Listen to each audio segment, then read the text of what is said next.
পশ্চিমবঙ্গ মধ্যশিক্ষা পর্ষদ অনুমোদিত ষষ্ঠ শ্রেণীর দ্বিতীয় পর্যায়ক্রমিক মূল্যায়ন গণিত তোমাদের 2026 সালে যে পরীক্ষাটা হবে, আমি কিন্তু তোমাদের এখানে 2024 সালের একটা প্রশ্নর পার্ট আমি দেখাচ্ছি।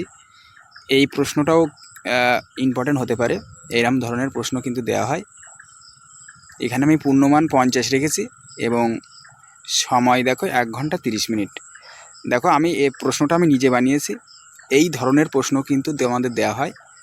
তো দেখো একের দাগে এই ধরনের প্রশ্ন তোমাদের করা হয় যে 0.07 সংখ্যাটিতে এটাকে সামান্য ভগ্নাংশে পরিণত করতে হবে। তোমরা যারা অঙ্ক শিখছো তারা কিন্তু এই প্যাটার্নটা একটু প্র্যাকটিস করবে। আর তোমরা যদি এই প্যাটার্নটা যদি না বোঝো বা না পারো, সেক্ষেত্রে আমাকে কমেন্ট করে জানিও, আমি তোমাদেরকে এর উত্তর করে দেব। তারপরে দেখো কি বলছে, একের দাগের এটা কিন্তু গেল। এবার আমাদের দেখো দুইয়ের দাগটা দেখো, আমাদের এখানে দুইয়ের দাগ রয়েছে যে একটি ঘনকের তল সংখ্যা। আর একটা প্রশ্ন রয়েছে আমাদের এখানে x + 5 = 12 হলে x এর মান কত। তাহলে 1 2 3 4 নম্বরে রয়েছে আমাদের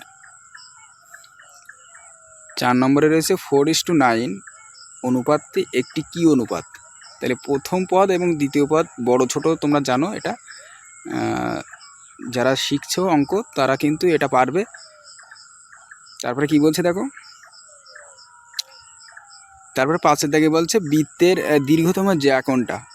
তা বৃত্তের দীর্ঘতম জ্যা যেটা হবে তোমরা উত্তর লিখে দেবে। তারপরে 6-এর দাগে কী বলছে 0.5 গুণ 0.2 এর মান কত হবে। তারপর 2-এর দাগে কী বলছে 1.25 টাকা 5 টাকার শতকরা কত।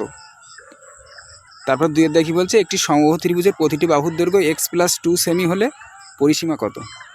তারপর বলছে 5:3 এবং 8:5 এর মধ্যে কোনটি বড়।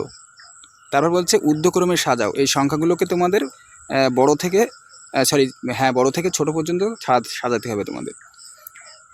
আচ্ছা, তারপর কি বলছে সমকোণী চৌপলের শীর্ষবিন্দু ও ধারের সংখ্যা কটা। তারপর বলছে বিয়োগ করো, এই সংখ্যা থেকে এই সংখ্যা বিয়োগ করতে হবে। তারপর 3-এর দাগে বলছে নিচের প্রশ্নগুলি সমাধান করো, যে কোনো 5টি। এখানে তোমরা সবগুলোই দেখবে। তারপর বলছে বাবার বয়স, এখানে বলছে বাবার বয়স 52 বছর 2 মাস 20 দিন, আমার বয়স 12 বছর 10 মাস 15 দিন। বাবার বয়স আমার বয়সের থেকে বেশি,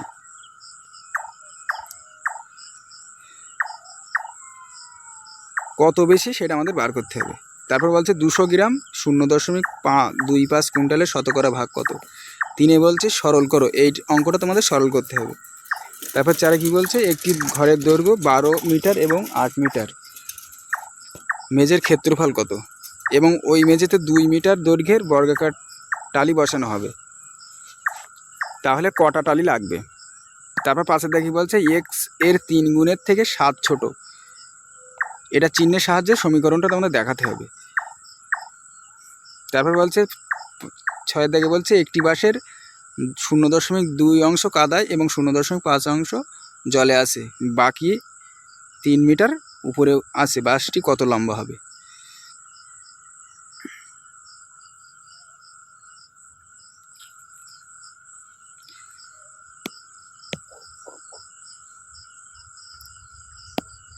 তারপর দেখো জ্যামিতিক অঙ্কন, এখানে তোমাদের পেন্সিল কম্পাসের সাহায্যে 90 ডিগ্রি কোণ আঁকতে হবে এবং তাকে সমদ্বিখণ্ডিত করতে হবে।